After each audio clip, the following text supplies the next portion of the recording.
सीमा जोगेश भोईर. मी दुर्गादेवी पाड्यावर राहते. मला 15 दिवस झाले पाणी येत नाही. मी पाण्याच्या लाईनीचं काम केला पण तरी येत नाही. ती लाईन माझी वाटतं पुरी सडले.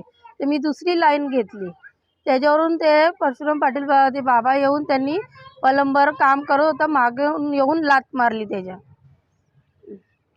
तर माझे मिस्टर आले. माझ्या मिस्टरांना पण धक्काबुक्की केली और मला पण शिव्या दिल्या.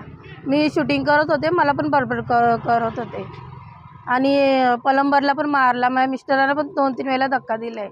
आम्ही सर्व शूटिंग केलेली त्याच्यामध्ये सर्व आहे. ते याची कॅमेऱ्याची लाईनसाठी खोदलेला ना रोड, तिथून ती माझी लाईन काय झाले त्यांच्याकडून काय झालं आहे, तिथून पाणीच येत नाही मला. आम्ही काम पण केलं. मी किती दिवस झाले तिथे चक्रा बघतात मला कॅमेरामध्ये, काही रोज येते. एकदा पण कधी बाहेर नाही आले. त्यांच्या गेटाच्या बाजूलाच माझे लाईनचं काम चालू आहे. हां मी ते काय ते सुमित प्लंबर आहे त्यांना काम दिलेलं.